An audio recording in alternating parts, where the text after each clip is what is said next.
Israel के रक्षा मंत्री Israel cuts सोमवार को एक सम्मान समारोह में शामिल हुए, जहां उन्होंने यमन के हूती विद्रोहियों को चेतावनी दी।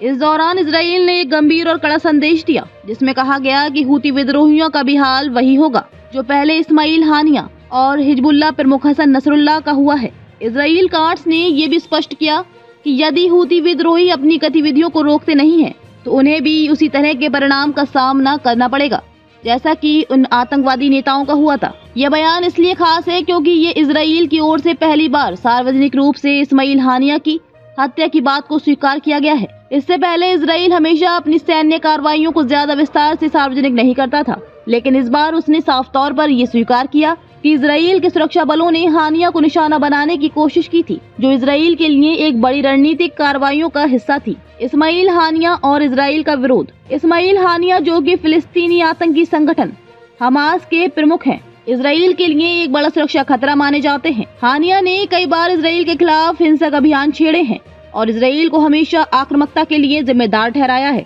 2018 में हानिया ने इजराइल की शांति प्रक्रिया के खिलाफ कई घोषणाएं की थी और इसे समाप्त करने की धमकी दी थी।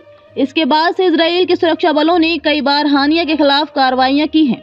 इसके अलावा सिनवार, जो कि हमास के एक अन्य प्रमुख नेता हैं, भी इजराइल के लिए बड़ा खतरा माने जाते हैं। इजराइल ने पहले भी सिनवार को निशाना बनाने की कोशिश की थी, क्योंकि वे गाजा पट्टी में आतंकवादी गतिविधियों का नेतृत्व कर रहे थे। हानिया और सिनवार दोनों का नाम उन आतंकवादियों की सूची में शामिल है जिन्हें इजराइल ने बार बार निशाना बनाने की कोशिश की है। हूती विद्रोही और इजराइल का नया प्रत्यक्ष संदेश। इजराइल के रक्षा मंत्री इजराइल काट्स का बयान हूती विद्रोहियों के संदर्भ में एक नया मोड़ है। हूती विद्रोही, जो कि यमन में सक्रिय एक शिया मुस्लिम समूह है, इजराइल के लिए चिंता का विषय बने हुए हैं। हूती विद्रोही, जो ईरान के समर्थन से यमन में सरकार के खिलाफ लड़ रहे हैं, इजराइल के विरोधी शिया मिलिशिया समूहों से संबंध रखते हैं और इजराइल के खिलाफ जिहादी विचारधारा को बढ़ावा देते हैं। हाल के वर्षों में हूती विद्रोहियों ने यमन से इजराइल की दिशा में मिसाइलों और ड्रोन हमलों की धमकी दी है, जिससे इजराइल को अपनी सुरक्षा चिंताओं को लेकर सतर्क किया गया है। इजराइल ने हूती विद्रोहियों को सार्वजनिक रूप से चेतावनी दी कि उनका भी वही हाल होगा जो इजराइल के अन्य प्रमुख दुश्मनों का हुआ है। रक्षा मंत्री ने यह स्पष्ट किया कि इजराइल की सैन्य कार्यवाही से कोई भी व्यक्ति या संगठन जो इजराइल के खिलाफ हिंसा की योजना बनाता है, उसे उसी तरह से दंडित किया जाएगा जैसे कि पहले अन्य आतंकवादियों के साथ हुआ था। इस संदेश से ये भी संकेत मिलता है कि इजराइल अब सिर्फ अपनी सुरक्षा के लिए नहीं, अपनी सामरिक महत्वाकांक्षाओं को भी बढ़ावा देने के लिए और क्षेत्रीय दुश्मनों के खिलाफ कड़े कदम उठा सकता है।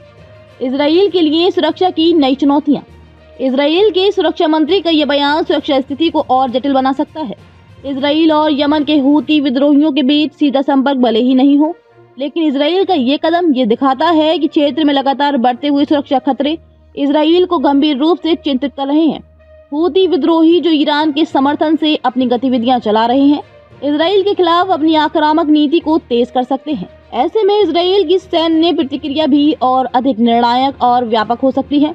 इसके अतिरिक्त इजराइल के लिए ये भी एक चिंता का विषय हो सकता है कि इजराइल के प्रमुख दुश्मन जैसे कि हमास और हिजबुल्लाह हूती विद्रोहियों से अपनी रणनीतिक साझेदारी को और बढ़ा सकते हैं। अगर इजराइल के खिलाफ ये समूह मिलकर काम करते हैं, तो ये इजराइल की सुरक्षा को और अधिक जटिल बना सकता है। इजराइल के सुरक्षा बल और कूटनीति।